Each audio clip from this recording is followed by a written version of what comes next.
Hi guys, it's Linda here. Today guys, I'm in the studio and I was just playing around with my Stylus pens that I had gotten the other day. And I thought, well, I'm just going to turn on the video and kind of show you guys what these can do. This is my first time ever working with these, so it was like kind of trial and error.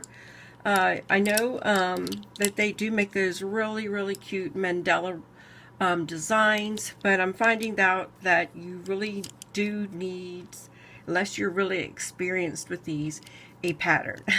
So, and I didn't buy a pattern, so I'm just kind of playing around on this canvas that you see here.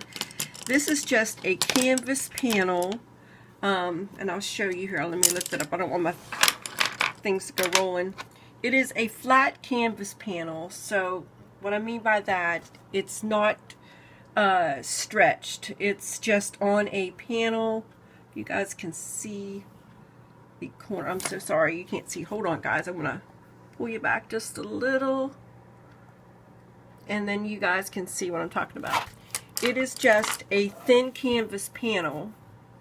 There you go. And it's just a canvas that has been put on a really sturdy cardboard backing. Now let me bring you back down here. So what I did was I gessoed my canvas black, and you can buy black gessoed canvases already, but what I used was the Deco Art Traditions black gesso, and then I used a protractor, this little handy dandy, I think that's what that thing's called, you know, I'm not sure.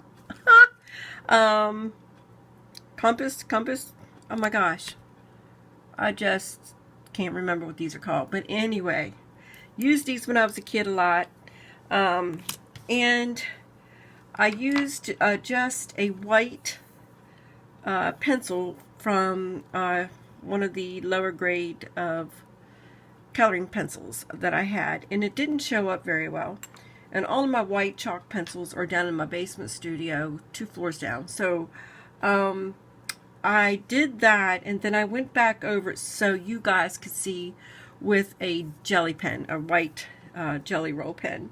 It's not the greatest, but for filming I think you guys can see it.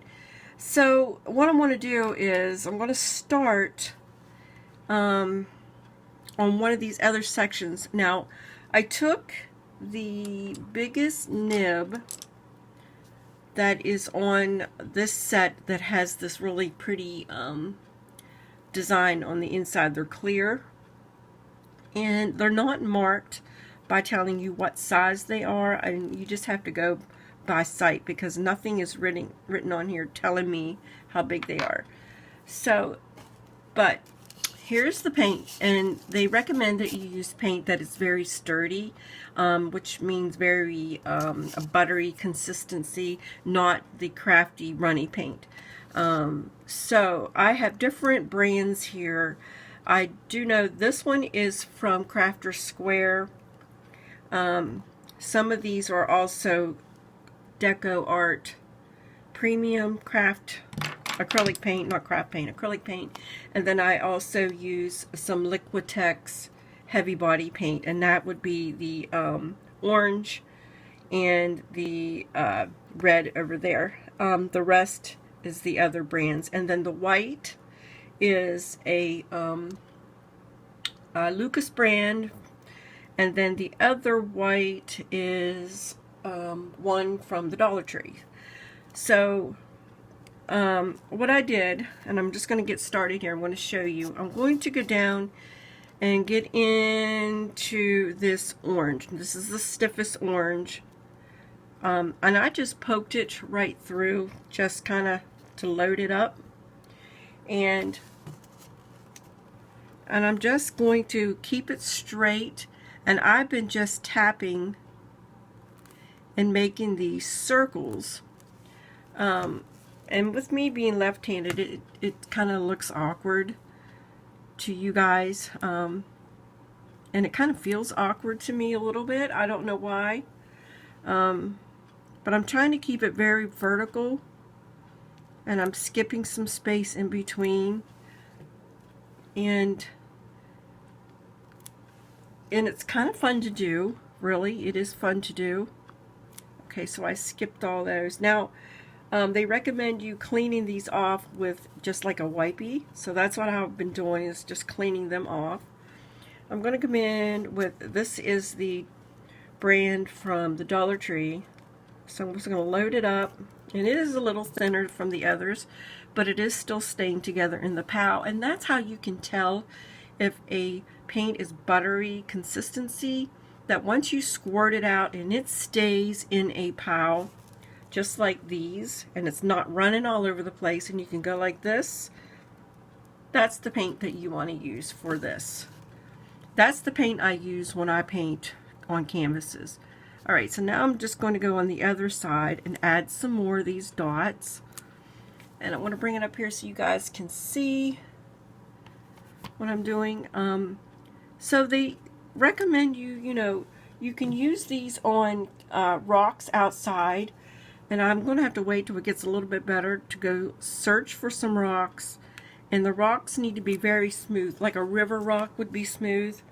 Or you can buy them on Amazon. And I'm probably going to end up buying them on Amazon, so I can get a better feel of how, and probably get the also the pattern. But you can go along and keep filling these circles in and just keep tapping them in. Now, I'm using the biggest one so you guys can see. And there's also tiny ones, and I don't know if you guys can see the tiny, but I did use the tiny ones along here with the blue, and they are very tiny. If you can look at this right here, how tiny that is. And let me use this in white, and I'll dab it here on this black so you guys can see how tiny that is. So they are very tiny, and you can use these in all kinds of patterns. And I know there's a whole bunch of patterns on Amazon, but once you get the hang of it, you can dot, and you can dot colors upon another color, like for this white that's in the middle. And once it's dry, of course, you can go and tap another color on top. But I've seen how beautiful that these are in photos, and I just am amazed about how you can do all of these different designs. And I would say it does take a lot of patience to do that. But anyway, I just wanted to come on and show you guys what you can do. And have some fun with it. Let's see here. Now I had this other set, and there's one here that almost looks like a needle point. I can show you that right there. And let's take some up here.